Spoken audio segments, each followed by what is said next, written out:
Hello, Nightmare Mutants, and welcome to the only genre where horror is all that matters.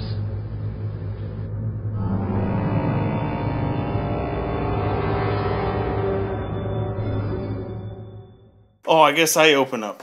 Yeah. You're the host. I'm just a guest. Fucking guest.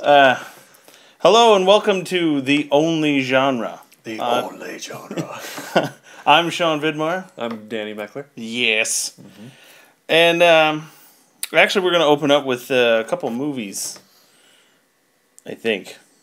Well, we should talk about what this show is about. Okay. Well, basically, this show is about the only genre which is horror. Horror movies. I am... Horror everything, not just movies. Yeah, horror everything. Like today, we're going to talk about movies and a couple books. And I think you actually might want to... Maybe a video game? We might have a shout-out to a video game today, too. But, yeah.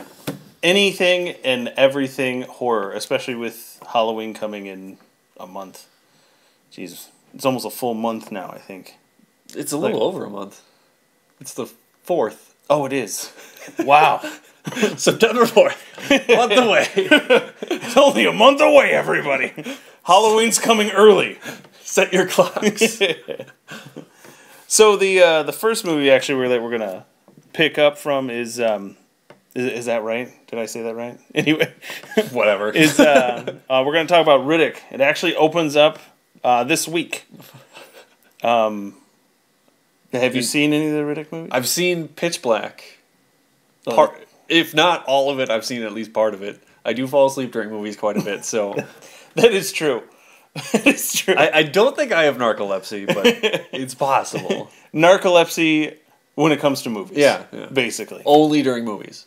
Well, just get sleepy. This is actually the third kind of. There is like an animated short also. From what you've told me, I really want to watch. Oh, it's amazing. I'll definitely let you borrow. Because it's short, so I can finish it in this area. But the first one, of course, had like the sci-fi monsters, and it was rated R. And then the animated short was basically between the first and second one. It was just that little short. And then the second one that came out, this one is more... It was a PG-13. The Chronicles of Riddick. Yes. It was a decent movie. Which makes me think of that MTV movie Chronicle. Which... Or Narnia, either one. Narnia. Like, get out. Okay. No, I can't leave that area. I'm stuck We here. are definitely wedged in this area that we are. I made sure that we could get everything on the... there's one over here. And then there's that one. I had to make sure that we got everything on the cameras that I wanted and decided to pin us in our situation right now. So anyway, this one kind of brings... So you can murder me pretty easily right now. I could.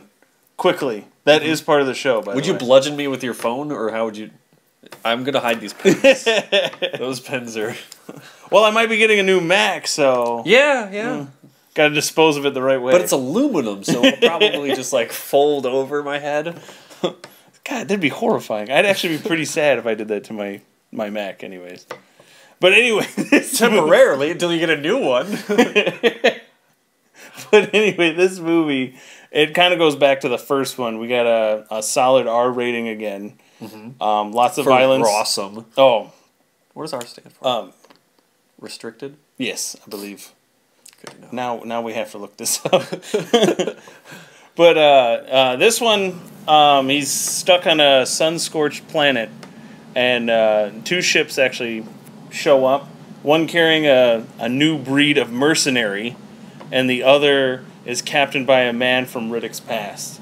I'm going to go out on a limb on this one. Carl Urban is in the movie, so I'm assuming it's his character from the second movie. For all those Riddick fans. I've been waiting for this movie since I heard about it. So I heard about it today. So I'm excited. I only have to wait 2 days, so it's really not that bad. Yeah, I'm...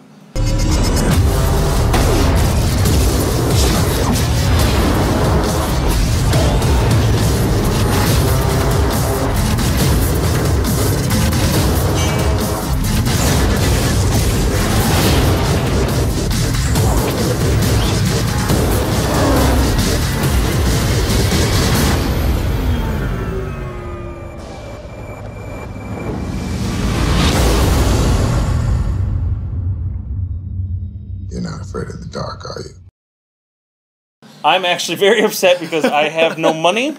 Yeah. I cannot go out and see this.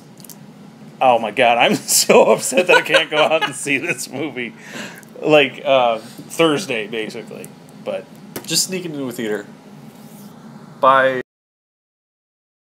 popcorn and see if you can get it.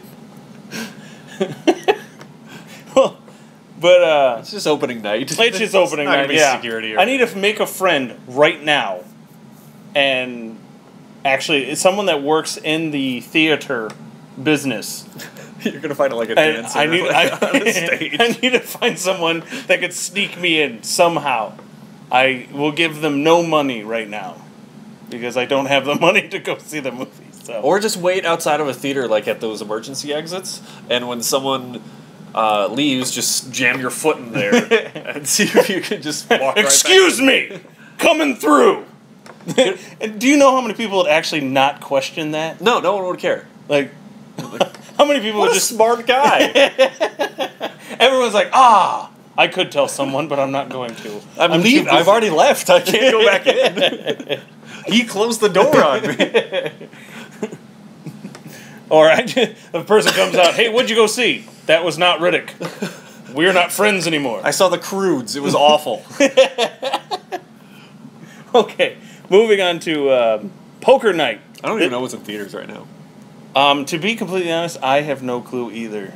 I mean, I drive by the dollar theater, so I know what's in the dollar theater. Which is something that's been out for like Hangover 4 3 months. and- Oh, see, I'm actually waiting for that Really? to be on DVD because I want to see it, but I'm not. I would not have paid money to go see it. Not even $1. Well, maybe $1 actually. I do like the movie theater scene. So. It's a crappy theater. So, anyway, we're gonna move to Poker Night. Poker Night. This is a Ron Perlman movie. And Giancarlo Esposito from Breaking Bad. See, My favorite. I have not yet seen You need to. Breaking Bad. His character in that is, like, if you watch it for no other reason, watch it for his character. He plays a character called Gus Fring, and you will love him. Oh, Yeah. okay. Like he's like a murderous, rampaging person. Yeah, but he has a very nice demeanor, Oh, that's cool. and he's Kind of like what's his face from No Country for Old Men. kind of way nicer. Way nicer. Way nicer. Because he plays like a restaurant manager at a KFC type place called Los Pollos Hermanos. Okay. And he's just very timid and like into his job and happy, but then he'll murder his own people, like no questions asked. But he's all proper about it. Like he wears suits everywhere he goes, basically, and he'll put on like a rubber suit just casually, and then take a box cutter and just slit some guy's throat. I like this. No emotion on his face. This is nice. Oh, it's awesome. This is fantastic. You gotta watch it. Oh my god. It's so great. Well, I've been meaning to watch Breaking Bad. And Jake needs to watch that too. Are you yelling at Jake right now? Yes. Okay. Because I keep telling him. Yeah. And Jake will be with us eventually. But anyway, Poker Night, Ron Perlman. I don't know, like, I'm really interested in this movie, but at the same time, I'm not entirely, like, even I'm cautious about this one. this plot summary of it. Because you and I both watched the trailer earlier today. And it looks amazing. It looks amazing, but you can't hear anything that they're saying. Yeah. So I have to watch it at least a couple of times to fully understand like what's going on in the. But like I don't know what it was because there's no text, like you know how it says like a couple of things in between scenes. No, nothing. Yeah. Just talking quiet. Well, this one seems very interesting. Actually, it's a newly promoted detective who learns from a Greek chorus of wiser old detectives gathered for their ritual night of poker when a killer pulls the young cop and his mentors into a web of mutual deceit. I'm just curious how like a killer gets this young cop. Like if the young cop just goes like, "Hey guys, want a beer?" and then goes in the kitchen and just gets captured right away. I don't know how this happens, but because he's shown in the movie poster with shackles on an armchair. Oh yeah, the actual movie poster, and there's a lot of pictures that, of course, with a very will Joker or Gambit even kind of movie poster. It's very. I don't know. Definitely like check the trailer out for Poker Night. But we found out the hard way that type in Poker Night Ron Perlman. That's Search probably for the that. only way you'll find it. Or Poker Night 2013 movie. I don't know. But If you search Poker Night, it's usually that Telltale Games poker game for various video games. It's got GLaDOS from Portal in that game. does it? Yeah. And I'm gonna close these windows. Claptrap from Borderlands. It's supposed to be really funny. Well, I heard something about a Borderlands movie, maybe. Really? Something. I don't know if it was like a fan-made thing. We'll cover that Hopefully probably a some other fan-made time. Because that movie doesn't have a good story at all. Well, it's a funny story. I could never actually get into Borderlands at all. I don't know what It took a friend of mine to like really get me into it. Once you play with a friend, it's a lot better, and then you're like, oh, now I understand. Now I get it. But there is a monster in there called Boner Farts. okay, now this is interesting. Yeah. But that's in the second one. Oh.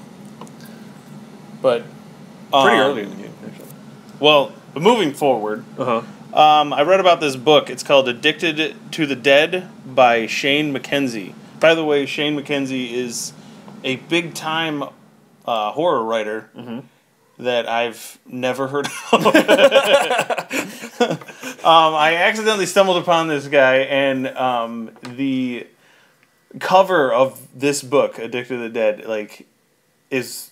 It's like a Cannibal Corpse cover. It is, It's yeah. Oh my hilarious. god, yes. I never thought to like compare it to Cannibal Corpse, but It's I like guess any metal band's T-shirt. yeah, it's basically anything that you wore to piss off your parents when you were growing up. It reminds me of Eaten Back to Life from Cannibal Corpse. Oh my god, yes. I love that one. Oh my god. But this novel, something along the lines, basically, you die and you have to live off of freshly killed zombie meat, so you don't become a zombie. But if you eat too much of the meat, you actually become addicted to the meat and become what they call might as well face it, you're addicted to death. but, yeah, you become a meathead. Which, oh my god.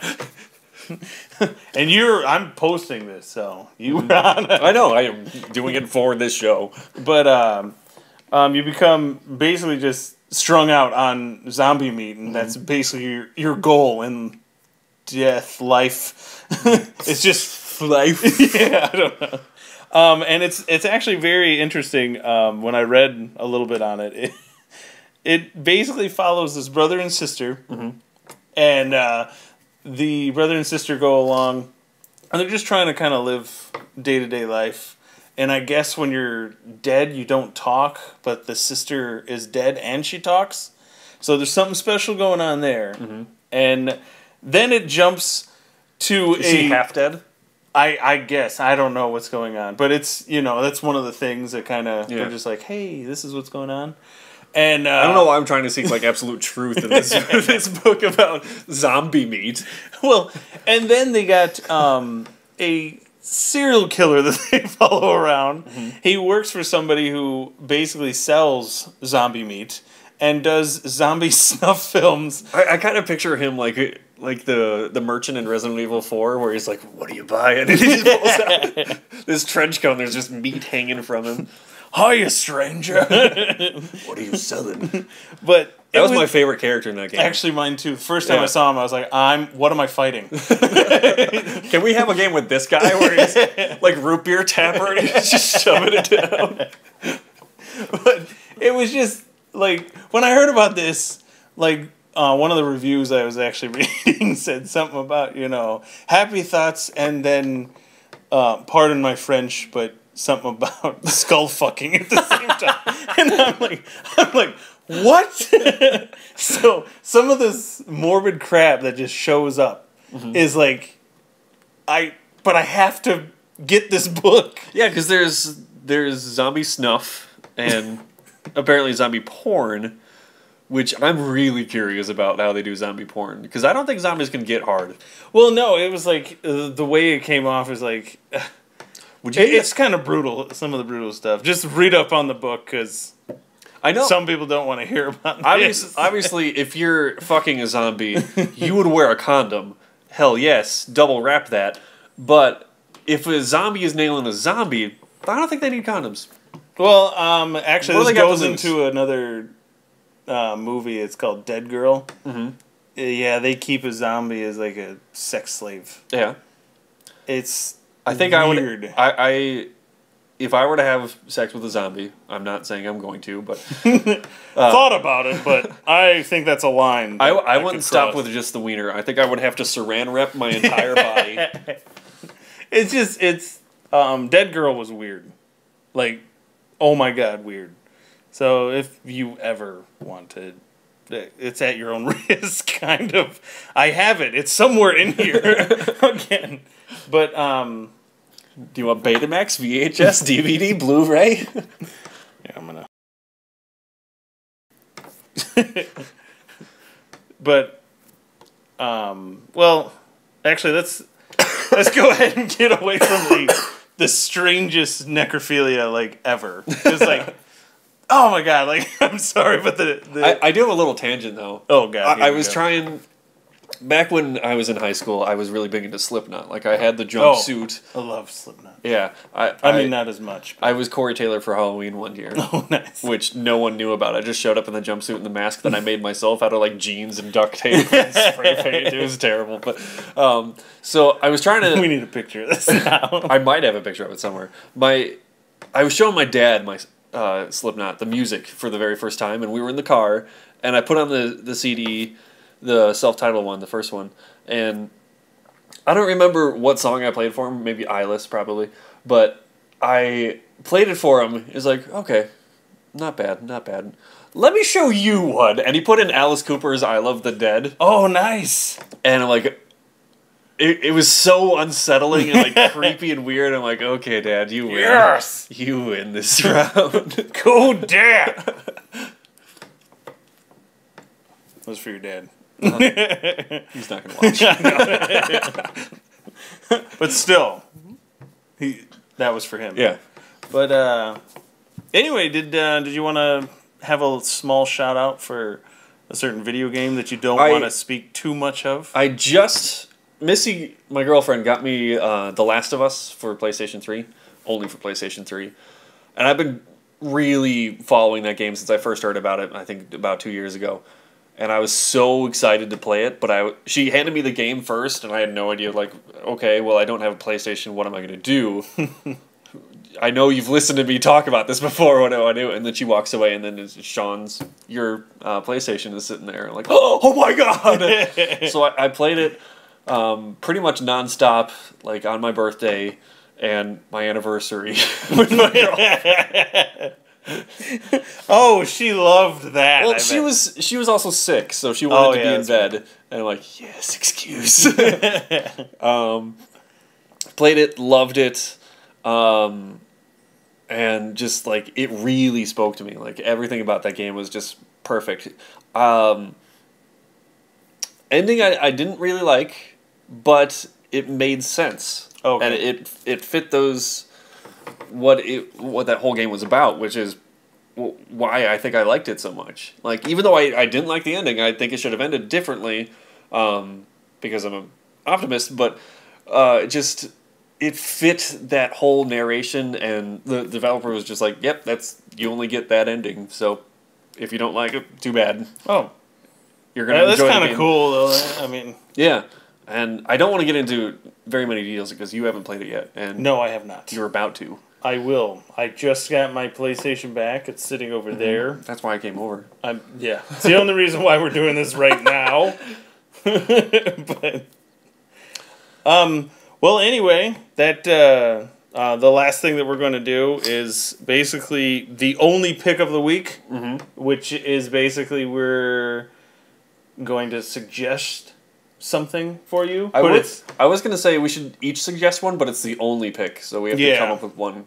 And Consensus. we actually are not doing the pick. You or I are not doing the pick. Okay. It's actually our friend Jake. Jake is doing the pick. Jake is going to do the pick. He has no clever name. It's a nudie pick. It's a nudie pick, and it is of him. Watch it. He's a hairy man. Wow, this not as bad as Mark though. Mark is like a Sasquatch. What do you guys do when I'm not around? We compare belly buttons. So anyway, I have both an innie and an outie. It's both. So as long this fucking whole thing was so creepy, and now it just went to there. Like we talked about all this stuff, and then we just crossed the line into creepy horror. I think that fit. Good. People are scared now. Thank you. Would hope so. Well, anyway, so here's to Jake, and from us, thanks for watching and listening.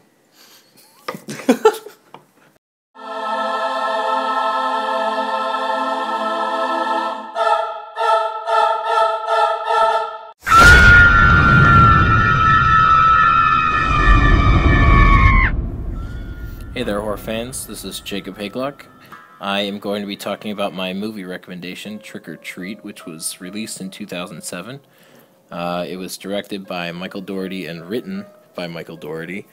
It was originally a comic book series, and it takes 4 stories on Halloween night and intertwines them into one movie. It stars Anna Paquin, Brian Cox, and Dylan Baker.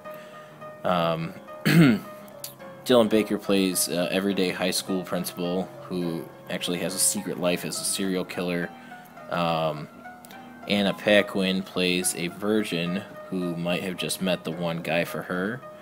And then there's also a ghost story. A group of teenagers pull a mean prank.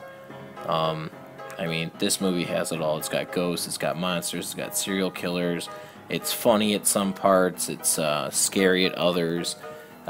They were originally supposed to release it in the theaters because they released the movie trailer with, I think it was 300, the DVD release of 300. And then it didn't have enough funding in WB, so they put that on the shelf until the fans who were looking forward to this movie, and I believe they waited like 2 or 3 years to finally put it out. And instead of putting it up in the theaters, they went straight to DVD. I myself knew I was going to love the crap out of this movie, so I just bought it and watched it and have loved it ever since. So check it out.